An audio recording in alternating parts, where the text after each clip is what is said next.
வணக்கம். மே 23ஆம் தேதி இன்னைக்கான 2வது பதிவு. பங்குச்சந்தையில் நடந்த சில விஷயங்களை விரைவாக பார்க்கலாம். முக்கியமான தகவல், நான் செபி ரெஜிஸ்டர்ட் அட்வைசர் கிடையாது.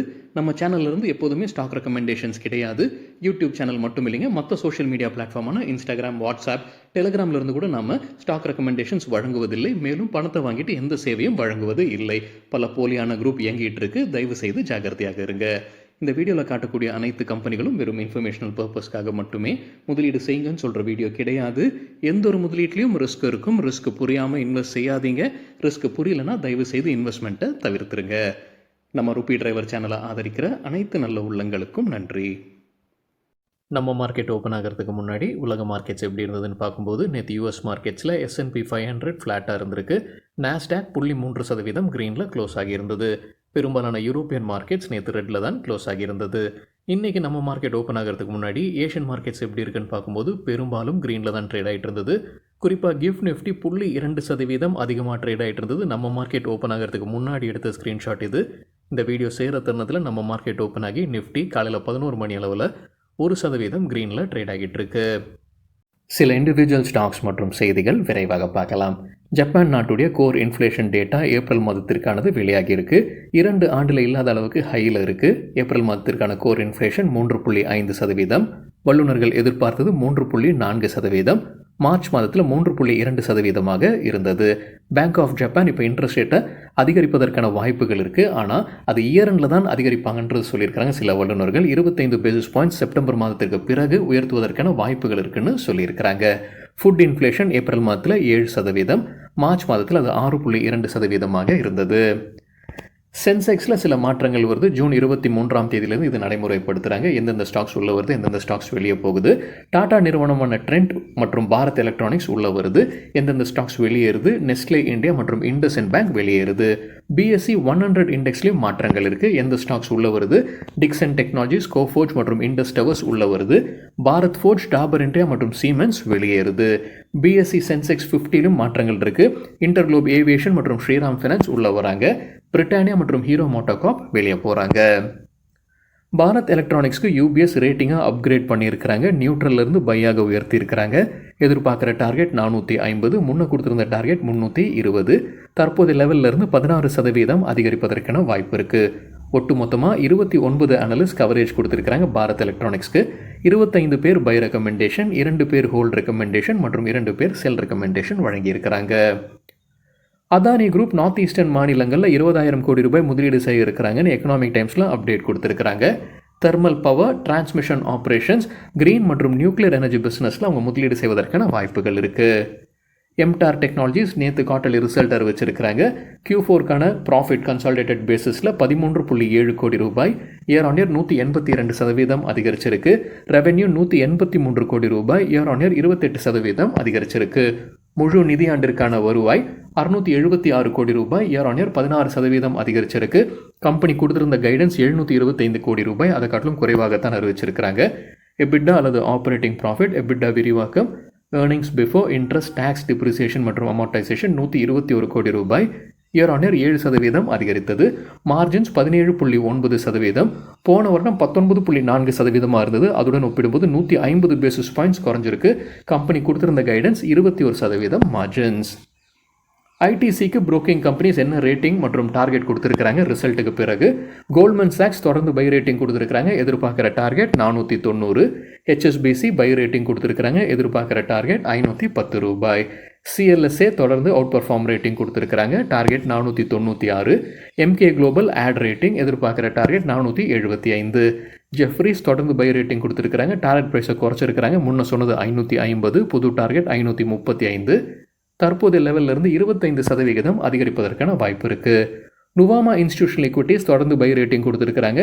டார்கெட் ப்ரைஸை குறைச்சிருக்கிறாங்க. முன்ன சொன்னது 570, புது டார்கெட் 532. ஒட்டுமொத்தமாக 40 அனலிஸ்ட் கவரேஜ் கொடுத்துருக்காங்க ஐடிசிக்கு. அதில் 38 பேர் பை ரெக்கமெண்டேஷன், ஒருத்தங்க ஹோல்ட் ரெக்கமெண்டேஷன், ஒருத்தங்க செல் ரெக்கமெண்டேஷன் வழங்கியிருக்கிறாங்க. ஐடிசியுடைய Q4ல் என்ன பாசிட்டிவ்ஸ் என்ன நெகட்டிவ்ஸ் CNBC TV18 ஒரு பட்டியல் கொடுத்துருக்காங்க. பாசிட்டிவ்ஸ் அவங்க கருதுவது ரெவென்யூ 17,248 கோடி ரூபாய் Q4க்கு. CNBC TV18 எதிர்பார்த்தது 16,820 கோடி ரூபாய் இது பாசிட்டிவாக சொல்லியிருக்கிறாங்க. சிகரெட் வால்யூம் என்ன எதிர்பார்த்தாங்களோ அதுவே வந்திருக்கு. கம்பெனிக்கு பாசிட்டிவ். சமூகத்துக்கு எப்படின்னு தெரியல. 4-5% அதிகரிச்சிருக்கு. நெகட்டிவ்ஸ் அவங்க சொல்லியிருப்பது எபிட்டா 5,986 கோடி ரூபாய், எதிர்பார்த்தது 6,100 கோடி ரூபாய், அதை காட்டிலும் குறைவாக இருந்திருக்கு எபிட்டா. ஆப்ரேட்டிங் மார்ஜின் 34.7%, எதிர்பார்த்தது 36.3%. எஃப்எம்சிஜி பிஸ்னஸுடைய வருவாயுடைய வளர்ச்சி 3.7%, எதிர்பார்த்தது 6-8%. FMCG a bit margins 270 basis points குறைஞ்சிருக்கு இயர் ஆன் இயர் கம்பேர் பண்ணும்போது, எதிர்பார்த்தது 200-300 பேசிஸ் பாயிண்ட்ஸ் குறையும்னு. பட்டேல் இன்ஜினியரிங் தரப்புல அப்டேட் இருக்குது. அவங்களுக்கு ஒரு ஜாயிண்ட் வெஞ்சருக்கு ஒரு கான்ட்ராக்ட் கிடைக்குது. மகாராஷ்டிரா கிருஷ்ணா வேலி டெவலப்மெண்ட் கார்பரேஷன் கிட்டேருந்து 958 கோடி ரூபாய்க்கான கான்ட்ராக்ட். இதில் பட்டேல் இன்ஜினியரிங்குடைய பங்கு கிட்டத்தட்ட 192 கோடி ரூபாய். ஓலா எலக்ட்ரிக் மொபிலிட்டி தரப்புல அப்டேட் இருக்குது. கம்பெனி 1,700 கோடி ரூபாய் வரைக்கும் ஃபண்ட் ரைசிங் செய்வதற்கு கம்பெனியுடைய போர்டு ஒப்புதல் வழங்கியிருக்கிறாங்க. டாடா ஸ்டீல் தரப்புல அப்டேட் இருக்குது. டாடா ஸ்டீல் கலிங்கா நகர் ஆலையில் க்ரூட் ஸ்டீல் கெப்பாசிட்டியை உயர்த்தி இருக்கிறாங்க. 3 MTPAலேருந்து 8 MTPAவாக உயர்த்தி இருக்கிறாங்க. இந்துஸ்தான் காப்பர் குறித்து மணி கண்ட்ரோல்லேருந்து கிடைத்த ஒரு தகவல், மே 27ஆம் தேதி ஃபண்ட் ரைசிங் குறித்து முடிவெடுக்க இருக்கிறாங்க. 500 கோடி ரூபாய் வரைக்கும் நான் கன்வெர்ட்டபிள் டிபெஞ்சர்ஸ் பிரைவேட் பிளேஸ்மெண்ட் வழியாக ஃபண்ட் ரைசிங் நடத்துவதற்கான வாய்ப்புகள் இருக்குது. எக்ஸாவேர் டெக்னாலஜிஸ் தரப்புல அப்டேட் இருக்குது. ஷிகாகோவில் அவங்களுடைய புது ஆஃபீஸை திறந்திருக்கிறாங்க. பிஎஸ்சி குறித்து சிஎன்பிசி டிவி 8லேருந்து கிடைத்த ஒரு தகவல், இன்றைக்கி போனஸ்க்கான எக்ஸ்டேட், அதற்கான ப்ரைஸ் கரெக்ஷன் நடந்திருக்கு. 2025 மட்டும் ஷேர் ப்ரைஸ் 30% அதிகரிச்சிருக்கு பிஎஸ்சி உடையது. போனஸ் தெரியாதவங்களுக்காக 2 ஷேர் கொடுக்குறாங்க. ஒரு ஷேர் வைத்திருந்தால் அதற்கான எக்ஸ் போனஸ் டேட் தான் இன்றைக்கு. வியாழக்கிழமை நேற்று பிஎஸ்சி உடைய ஷேர் ப்ரைஸ் 4% விழுந்திருக்கு. அதற்கு சிஎன்பிசி டிவி 8ல் என்ன சொல்லியிருக்கிறாங்கன்னா, செபி மறுபடியும் என்எஸ்சி உடைய ஒரு ப்ரொப்போசலை மறுபரிசீலனை செய்கிறாங்க. என்ன ப்ரொப்போசல்னா, அவங்களுடைய எக்ஸ்பைரி டேட்டை டியூஸ்டேவாக மாற்றணும் அப்படின்றது. அது முன்னவே அவங்க கொண்டு வந்தாங்க என்எஸ்சி, ஆனால் செபி அதை நிராகரிச்சிட்டாங்க. இப்போ மறுபடியும் அந்த ப்ரொப்போசலை கொண்டு போகிறாங்க என்எஸ்சி. செபி அதை மறுபரிசீலனை செய்கிறாங்கன்ற தகவல். ஸோ என்எஸ்சி அவங்களுடைய எக்ஸ்பைரி டேட்டை மாற்றுறது பிஎஸ்சிக்கு ஒரு பாதிப்பு இருக்குது. இது முன்னவும் அவங்க கொண்டு வரும்போது பிஎஸ்சி விழுந்ததுங்க. இப்போ மறுபரிசீலனை செபி செய்கிறாங்கன்ற தகவல். அதனால தான் நேற்று விழுந்ததுன்னு சிஎன்பிசி டிவி 18ல் அப்டேட் கொடுத்துருக்குறாங்க. ரைட்ஸ் லிமிடெட் குறித்து எக்கனாமிக் டைம்ஸ்லேருந்து கிடைத்த ஒரு தகவல், அசெண்டிங் ட்ரையாங்கிள் பேட்டர்னில் பிரேக் அவுட் நடந்திருப்பதாக சொல்லியிருக்கிறாங்க. ஆனால் எந்த சார்ட்ஸ்லன்றது தெளிவுபடுத்தலை. வீக்லியா, மந்த்லியா, அவர்லியா, டெய்லியான்றது அவங்க தெளிவுபடுத்தலை. ஷார்ட் டேர்ம்கான ட்ரேடர்ஸ் வாங்கலாம்ன்ற பரிந்துரை, எதிர்பார்க்குற டார்கெட் 325, கொடுத்துருக்கிற கால அளவு அடுத்த 1-2 மாதங்கள். டிடி பவர் சிஸ்டம்ஸ் குறித்து நேற்று நம்ம செய்தியாக பார்த்துருந்தோம். ஒரு பிளாக் டீல் நடந்ததுன்னு இப்போ மணி கண்ட்ரோலில் சொல்லியிருப்பது, கோல்ட்மேன் சாக்ஸ் இந்தியா ஈக்விட்டி போர்ட்ஃபோலியோ ஷேர்ஸை வாங்கியிருக்கிறாங்க. 10.9 லட்சம் ஈக்விட்டி ஷேர்ஸ், சராசரியாக ஒரு ஷேர் விலை 460 ரூபாய். ப்ரொமோட்டர்ஸ் விற்பனை செய்திருக்கிறாங்க. Hitoshi Matsuwa, Nikhil Kumar, Sapphire Finman Services, Lavanya Sankaran promoters ஷேர்ஸை விற்பனை செய்திருக்கிறாங்க. கண்டெய்னர் கார்ப்பரேஷன் ஆஃப் இந்தியா நேற்று குவார்ட்டர்லி ரிசல்ட், டிவிடெண்ட் மற்றும் போனஸ் அறிவிச்சிருக்கிறாங்க. டிவிடெண்ட் ஒரு ஷேருக்கு 2 ரூபாய். அதற்கான record date June 6. Quarterly result CNBC TV 8லேருந்து கிடைத்தது. நெட் ப்ராஃபிட் 298 கோடி ரூபாய், இயர் ஆன் இயர் 2% விழுந்திருக்கு. ரெவென்யூ 2288 கோடி ரூபாய், இயர் ஆன் இயர் 2% விழுந்திருக்கு. போனஸ் ஒரு ஷேர் கொடுக்குறாங்க. 4 ஷேர் வைத்திருந்தால் அதற்கான ரெக்கார்ட் டேட் பின்னர் அறிவிக்கப்படும். இன்றைக்கி இன்ட்ராடேல 4% விழுந்தது container corporation of India. Bonanza portfolio சில ஸ்டாக் ரெக்கமெண்டேஷன்ஸ் கொடுத்துருக்காங்க. ஷார்ட் டேர்ம்கானது 5% வரைக்கும் அதிகரிக்கக்கூடிய ஸ்டாக்ஸ் எக்கனாமிக் டைம்ஸ்லேருந்து கிடைத்தது. டிவிஎஸ் மோட்டர்ஸ்க்கு buy rating target 2880, stop loss 2770, 3% அதிகரிப்பதற்கான வாய்ப்பு இருக்குது. டால்மியா பாரத்துக்கு buy recommendation target 2220, stop loss 2060, 5.3% அதிகரிப்பதற்கான வாய்ப்பு இருக்குது. ராம்கோ சிமெண்ட்ஸ் நேற்று குவார்ட்டர்லி ரிசல்ட் அறிவிச்சிருக்கிறாங்க. டிவிடெண்டும் அறிவிச்சிருக்கிறாங்க. ஒரு ஷேருக்கு 2 ரூபாய். நெட் ப்ராஃபிட் 31 கோடி ரூபாய், இயர் ஆன் இயர் 75% விழுந்திருக்கு. சிஎன்பிசி டிவி 18 நடத்தின கருத்து கணிப்பில் எதிர்பார்த்தது 117 கோடி ரூபாய்.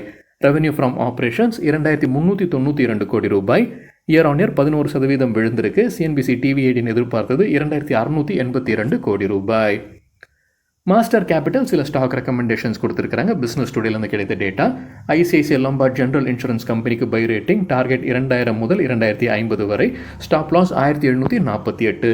ஆஸ்ட்ரா லிமிடெட்க்கு பை ரேட்டிங் டார்கெட் 1555 1625 இடையே, ஸ்டாப் லாஸ் 1345. பெட்ரோநெட் எல்என்ஜிக்கு பை ரேட்டிங் டார்கெட் 345 முதல் 355 வரை, ஸ்டாப் லாஸ் 301 ரூபாய். சன் ஃபார்மாக்கு புரோக்கிங் கம்பெனிஸ் என்ன ரேட்டிங் டார்கெட் கொடுத்துருக்காங்க ரிசல்ட்டுக்கு பிறகு? சிட்டி பை ரேட்டிங் கொடுத்துருக்காங்க. டார்கெட் 2220, 28% அதிகரிப்பதற்கான வாய்ப்பு இருக்குது நேற்று க்ளோசிங்லேருந்து ஒப்பிடும்போது. நொமுரா நியூட்ரல் ரேட்டிங் எதிர்பார்க்குற டார்கெட் 1970, 14% அதிகரிப்பதற்கான வாய்ப்பு இருக்குது.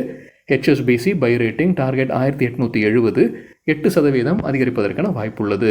கோல்ட்மேன் சாக்ஸ் செல் ரேட்டிங் கொடுத்துருக்காங்க. எதிர்பார்க்குற டார்கெட் 1475 ரூபாய். ஒட்டுமொத்தமாக 42 அனலிஸ்ட் கவரேஜ் கொடுக்குறாங்க சன் ஃபார்மாக்கு. அதில் 34 பேர் பை ரெக்கமெண்டேஷன், 5 பேர் ஹோல்ட் ரெக்கமெண்டேஷன், 3 பேர் செல் ரெக்கமெண்டேஷன் வழங்கியிருக்கிறாங்க. JSW ஸ்டீல் குறித்து எக்கனாமிக் டைம்ஸ்லேருந்து கிடைத்த தகவல் நம்ம முன்னே செய்தி பார்த்ததுங்க. அவங்க பூஷன் பவர் அண்ட் ஸ்டீலை டேக் ஓவர் பண்ணுறாங்க. ஆனால் இப்போ வந்து சுப்ரீம் கோர்ட் அதற்கு தடை விதிச்சிருக்காங்க அவங்களுடைய ரெசல்யூஷன் பிளானுக்கு. ஏற்கனவே ரெசல்யூஷன் பிளானுடைய பாகமாக அவங்க பேங்க்ஸுக்கு செட்டில் பண்ணியிருக்காங்க போல தெரியுது. அதெல்லாமே திரும்ப கொடுங்க, ரீஃபண்ட் கொடுங்க அப்படின்னு டிமாண்ட் நோட்டீஸ் வங்கிகளுக்கு JSW ஸ்டீல் அனுப்பியிருப்பதாக சொல்லியிருக்கிறாங்க எக்கனாமிக் டைம்ஸ் செய்தியில். பப்ளிக் செக்டர் பேங்க்ஸ் அரசுக்கு கொடுக்கக்கூடிய டிவிடெண்ட் நிதியாண்டு 2025 அதிகமாக இருக்குன்ற எதிர்பார்ப்பு CNBC TV 18 சொல்லியிருக்கிறாங்க. போன நிதியாண்டுடன் ஒப்பிடும்போது 22% அதிகரிப்பதற்கான வாய்ப்பு இருக்குது. அதாவது பப்ளிக் செக்டர் பேங்க்ஸ் கவர்மெண்ட்டுக்கு கொடுக்கக்கூடிய டிவிடெண்ட் நிதியாண்டு 2025 22,000 கோடி ரூபாய். இயர் ஆன் இயர் போன ஆண்டுடன் ஒப்பிடும்போது 22% அதிகரிப்பதற்கான வாய்ப்பு இருக்குது. நிதியாண்டு 2024 18,000 கோடி ரூபாய் வழங்கப்பட்டது அரசுக்கு. நிதியாண்டு 2025 இந்த பப்ளிக் செக்டர் பேங்க்ஸுடைய நெட் ப்ராஃபிட் ரெக்கார்டை எட்டியிருக்குன்னு சொல்லியிருக்கிறாங்க. 1.78 லட்சம் கோடி ரூபாய் எட்டியிருக்கு. இயர் ஆன் இயர் 26% அதிகரிச்சிருக்கு. சில கம்பெனிகள் டிவிடெண்ட் அறிவிச்சிருக்கிறாங்க. பிரதீப் மெட்டல்ஸ் 2 ரூபாய் 50 பைசா டிவிடெண்ட், எமரால்டு ஃபினான்ஸ் 9 பைசா டிவிடெண்ட், யூனிவர்சல் கேபிள்ஸ் 4 ரூபாய், கிருத்தி நியூட்ரியன்ஸ் 30 பைசா டிவிடெண்ட், காந்தார் ஆயில் ரிஃபைனரி 50 பைசா டிவிடெண்ட் அறிவிச்சிருக்கிறாங்க. ஆஸ்ட்ரா மைக்ரோவேவ் 2 ரூபாய் 20 பைசா, என்ஜிஎல் ஃபைன் கெம் 1 ரூபாய் 75 பைசா, விந்தியா டெலிலிங்க்ஸ் 16 ரூபாய் டிவிடெண்ட் அறிவிச்சிருக்கிறாங்க. கிராசம் இண்டஸ்ட்ரீஸ் 10 ரூபாய் டிவிடெண்ட், ஃப்ளேர் ரைட்டிங் இண்டஸ்ட்ரீஸ் 1 ரூபாய் டிவிடெண்ட், மான்பா ஃபினான்ஸ் 25 பைசா, ஏரிஸ் ஆக்ரோ லிமிடெட் 1 ரூபாய் 20 பைசா டிவிடெண்ட் அறிவிச்சிருக்கிறாங்க. 5 ஸ்டாக்ஸ் 10லேருந்து 50% ரிட்டர்ன்ஸ் கொடுக்கக்கூடிய பட்டியல் எக்கனாமிக் டைம்ஸில் கொடுத்துருக்குறாங்க. இண்டிகோ ஏர்லைன்ஸ்க்கு MK குளோபல் கொடுத்துருக்கிற டார்கெட் 6000, 10% அதிகரிப்பதற்கான வாய்ப்பு இருக்குது. பவர் ஃபினான்ஸ் கார்பரேஷனுக்கு MK குளோபல் பை ரேட்டிங் எதிர்பார்க்குற டார்கெட் 500, 21% அதிகரிப்பதற்கான வாய்ப்பு இருக்குது. டீம் லீ சர்வீசஸ்க்கு நுவாமா பை ரேட்டிங் டார்கெட் 3000, எதிர்பார்ப்பது 51% அதிகரிக்கும்னு. அதே போல் நுவாமா கொடுத்துருக்கக்கூடிய ஊனோ மிண்டாக்கும் பை ரேட்டிங் டார்கெட் 1300, 30% அதிகரிப்பதற்கான வாய்ப்பு இருக்குது. மேக்ஸ் ஹெல்த் கேர் இன்ஸ்டியூட்டுக்கு Motilal Oswal buy recommendation target 1350, 18% அதிகரிப்பதற்கான வாய்ப்பு இருக்குது. ப்ரீமியர் எனர்ஜிஸ் மற்றும் வாரி எனர்ஜிஸ் இன்றைக்கி இன்ட்ராடேல 10% வரைக்கும் வீழ்ச்சியை பார்த்துருக்கு. CNBC TV 18 கிடைத்த தகவல். அதற்கு முக்கிய காரணம் அவங்க சொல்லியிருப்பது ட்ரம்ப் புது டேக்ஸ் பில்லை கொண்டு வராரு அமெரிக்காவில். அதான் முக்கிய காரணமாக சொல்லியிருக்கிறாங்க. என்ன இருக்குது அந்த டேக்ஸ் பில்லில்? போன பைடன் ஆட்சியில் இன்ஃப்ளேஷன் ரிடக்ஷன் ஆக்டில் சில ஃபண்டிங்க்கு அனுமதி வழங்கியிருந்தாங்க. அதை அனைத்தையும் நிறுத்துறாரு இப்போ டொனால்ட் ட்ரம்ப். ஏர் பொல்யூஷனுக்கான ஃபண்டிங், அதாவது ஏர் பொல்யூஷனை குறைப்பதற்கான ஃபண்டிங், க்ரீன் ஹவுஸ் கேஸ் எமிஷன்ஸ்க்கான ஃபண்டிங், எலக்ட்ரிக் ஹெவி டியூட்டி வெஹிக்கிள்ஸ்க்கான ஃபண்டிங் எல்லாத்தையும் இப்போ நிறுத்துறாரு இந்த புது டேக்ஸ் பில் வழியாக. சோலார் ரூஃப் டாப் சிஸ்டம்ஸ்க்கு மானியம் சப்சிடி வந்ததுன்னு நினைக்கிறாங்க. டேக்ஸ் கிரெடிட் கொடுத்துக்கிட்டு இருந்திருக்காங்க போல தெரியுது. அதையும் நிறுத்துறாங்க இந்த புது பில் வழியாக. வாரி எனர்ஜிஸுடைய ஆர்டர் புக்கில் 57% அமெரிக்காவில் தான் வருது. அதற்கு ஒரு பெரிய ரிஸ்க் இருக்குன்னு ஜெஃப்ரீஸ் கருதுறாங்க. ஆனால் ப்ரீமியர் எனர்ஜிஸ்க்கு பெரிய அளவில் ஏற்றுமதிகள் கிடையாது. அது நெக்லிஜிபிள் அமௌண்ட்டில் தான் இருக்குது. இருந்தாலும் ஒரு பாதிப்பு இருக்கும்னு சொல்லியிருக்கிறாங்க. இந்த செக்டரில் இருக்கக்கூடிய USA நிறுவனங்களும் நேற்று ஒரு வீழ்ச்சியை பார்த்துருக்குன்னு CNBC TV 18 தகவல் கொடுத்துருக்காங்க இந்த புது டேக்ஸ் பில் காரணமாக. நாளைக்கு மே 24 சனிக்கிழமை ரிசல்ட் அறிவிக்கக்கூடிய சில கம்பெனிகளுடைய பெயர்கள்: NTPC, all cargo logistics, healthcare global enterprises, IFGL refractories, Indigo paints, JK cement, Kolte Patil developers மற்றும் ரெயின்போ சில்ட்ரன்ஸ் ஹாஸ்பிட்டல். நேற்று ரிசல்ட் அறிவித்த சில கம்பெனிகள் இன்றைக்கி எப்படி பர்ஃபார்ம் பண்ணியிருக்கிறாங்க? ITC இன்ட்ராடேல 3% அதிகரித்தது. நம்ம காலையில் 11-11:30 மணி அளவில் எடுக்கப்பட்ட டேட்டா இது. சன் ஃபார்மா 5% விழுந்தது இன்ட்ராடேல. ஹொனாசா கன்சியூமர் மாமா எர்த் பிராண்ட் வைத்திருக்கக்கூடிய கம்பெனி 16% அதிகரித்தது. எம்டார் டெக்னாலஜிஸ் 5% அதிகரித்தது. ஆனால் அந்த வீடியோ சேர் நேரத்தில் ஃப்ளாட்டாக ட்ரேட் ஆகிட்டு இருக்கு. நம்ம செய்தி பார்த்தவங்க அவங்க கைடன்ஸை மிஸ் பண்ணியிருக்கிறாங்கன்னு. இருந்தாலும் இன்ட்ராடேல 5% அதிகரிச்சிருக்கு. ஆனால் இந்த வீடியோ சேர் நேரத்தில் ஃப்ளாட்டாக ட்ரேட் ஆகிட்டு இருக்கு. மெட்ரோ பிராண்ட்ஸ் 9% ஷேர் பிரைஸ் அதிகரித்தது. கிராசம் இண்டஸ்ட்ரீஸ் 2%, ராம்கோ சிமெண்ட்ஸ் வாலட்டில் இருந்திருக்கு 2% நெகட்டிவ், 2% பாசிட்டிவ். HFCL 5% வீழ்ச்சியை பார்த்தது. ஆனால் இந்த வீடியோ சேர் நேரத்தில் 1% க்ரீனில் ட்ரேட் ஆகிட்டு இருக்கு. கண்டெய்னர் கார்பரேஷன் ஆஃப் இந்தியா 4% வீழ்ச்சியை பார்த்துருக்கு இன்ட்ராடேல. சரிங்க, இதுதான் சில விஷயங்கள் என்னுடைய பார்வைக்கு எட்டியது. நன்றி, வணக்கம்.